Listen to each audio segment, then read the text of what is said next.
Matius 20 ayat 1-16 bercerita tentang perumpamaan tentang orang-orang upahan di kebun anggur.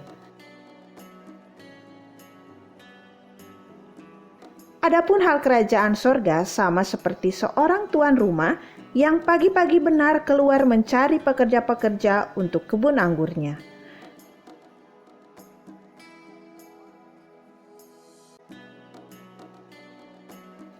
Kira-kira pukul 9 pagi ia keluar pula dan dilihatnya ada lagi orang-orang lain menganggur di pasar. Katanya kepada mereka, "Pergi jugalah kamu ke kebun anggurku dan apa yang pantas akan kuberikan kepadamu." Dan mereka pun pergi.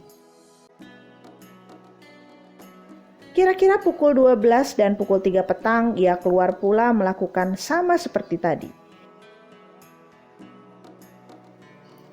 Kira-kira pukul 5 petang ia keluar lagi dan mendapati orang-orang lain pula. Lalu katanya kepada mereka, "Mengapa kamu menganggur saja di sini sepanjang hari?" Kata mereka kepadanya, "Karena tidak ada orang mengupah kami." Katanya kepada mereka, "Pergi jugalah kamu ke kebun anggurku." Ketika hari malam, tuan itu berkata kepada mandurnya, "Panggillah pekerja-pekerja itu dan bayarkan upah mereka, mulai dengan mereka yang masuk terakhir hingga mereka yang masuk terdahulu."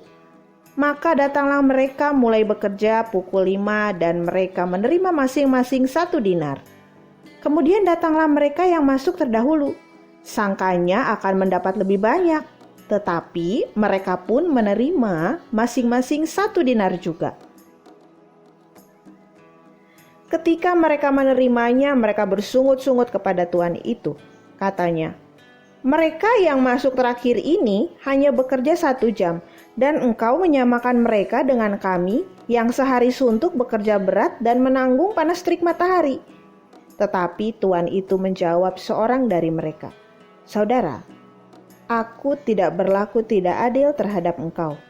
Bukankah kita telah sepakat sedinar sehari? Ambillah bagianmu dan pergilah.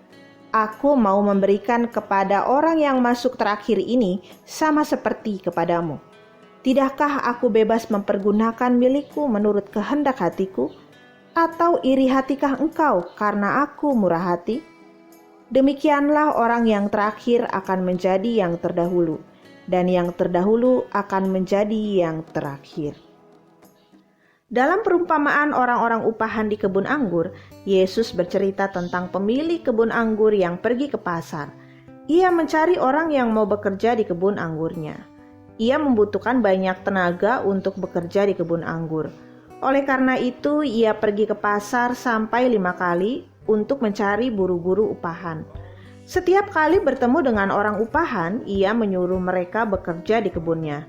Sebelum bekerja, ia membuat kesepakatan dengan mereka. Ia akan memberikan upah 1 dinar untuk 1 hari. Lalu mereka pergi bekerja ke kebun anggur sang tuan. Saat hari sudah sore, tuan itu memberi mereka upah. Setelah menerima upah, buruh yang bekerja dari pagi merasa tidak puas dengan gaji yang diterimanya. Ia berharap menerima upah lebih dari buruh yang hanya bekerja 1 jam. Sang tuan pun mengingatkan perjanjian yang telah mereka sepakati.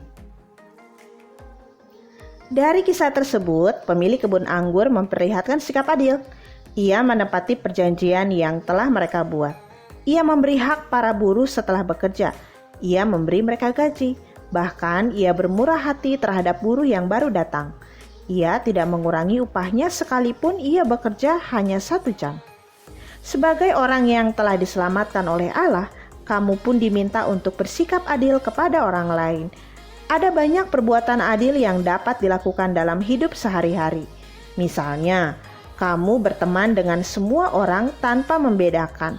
Kamu tahu bahwa semua manusia berharga di hadapan Allah. Allah tidak pernah membeda-bedakan manusia. Kamu pun harus berbuat demikian. Membeda-bedakan teman saat bermain merupakan perbuatan yang tidak adil bagi temanmu.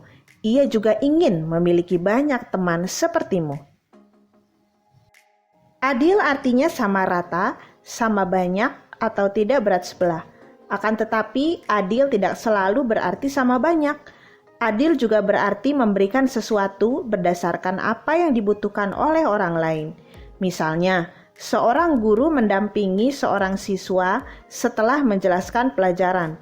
Ia belum mengerti pelajaran yang baru diberikan. Guru itu menolongnya sampai siswa tersebut memahami dengan baik. Guru tersebut telah bertindak adil. Ia memberikan apa yang menjadi kebutuhan siswa tersebut, yaitu membantunya untuk memahami pelajaran. Guru itu tidak melakukan hal yang sama kepada siswa yang lain, karena mereka telah memahami pelajaran yang diberikan. Arti adil yang lain adalah mendapatkan haknya setelah melakukan sesuatu atau bekerja. Adil juga berarti tidak melanggar aturan. Jika seorang siswa datang terlambat ke sekolah, berarti ia telah berbuat tidak adil terhadap temannya yang lain. Teman-temannya telah berusaha untuk menaati peraturan yang ada. Mereka datang ke sekolah tepat waktu, sedangkan ia tidak berbuat demikian. Peristiwa tersebut merupakan salah satu contoh dari keadaan tidak adil. Perbuatan adil juga dapat dinyatakan dengan cara tidak menyontek saat ulangan atau mengerjakan tugas sekolah. Teman-temanmu belajar hingga larut malam untuk mengerjakan tugas atau mempersiapkan ulangan. Kamu juga harus berbuat demikian. Kamu mengerjakan tugas sendiri tanpa melihat tugas orang lain. Bila menyontek tugas teman dan tidak mau berusaha sendiri, berarti kamu telah bersikap tidak adil kepada temanmu. Dalam bersikap adil pun ada tantangannya loh. Anna dan Robi bersahabat. Suatu kali Robi mengetahui bahwa Anna suka marah kepada Sinta kalau tidak meminjamkan tugasnya kepada Anna. Robi tahu bahwa perbuatan Anna itu salah. Namun, ia tidak mau menegur Anna karena mereka bersahabat. Ia pun membiarkan perbuatannya. Apakah Robi telah bertindak adil terhadap Sinta? Tidak. Persahabatannya dengan Anna membuat ia sulit melakukan yang benar. Ia sulit bertindak adil bagi Sinta karena ia memiliki hubungan yang dekat dengan Anna. Keadaan ini mungkin yang sering kita hadapi ketika mau melakukan keadilan.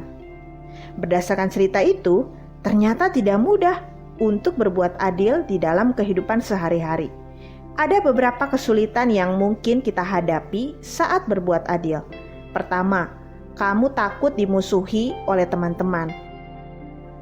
Apalagi bila yang berbuat tidak adil itu adalah temanmu. Akibatnya, kamu tidak berani menegur temanmu itu. Kedua, kamu tidak merasa dirugikan karena perbuatan orang lain. Jadi, kamu tidak mau repot mengurus urusan orang lain. Misalnya, kamu dan teman-temanmu sedang mengantri di perpustakaan. Kalian mau meminjam buku. Tiba-tiba, temanmu yang baru datang memotong barisan dan berdiri di belakangmu.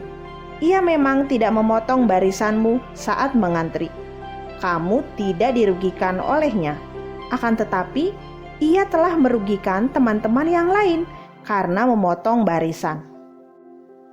Maukah kamu menegurnya karena ia telah berbuat tidak baik kepada orang lain?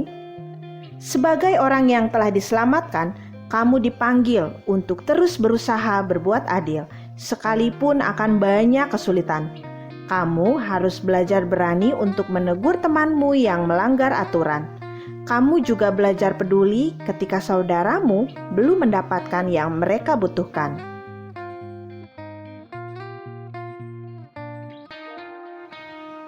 Mari kita belajar bersikap adil untuk orang-orang yang ada di sekitar kita.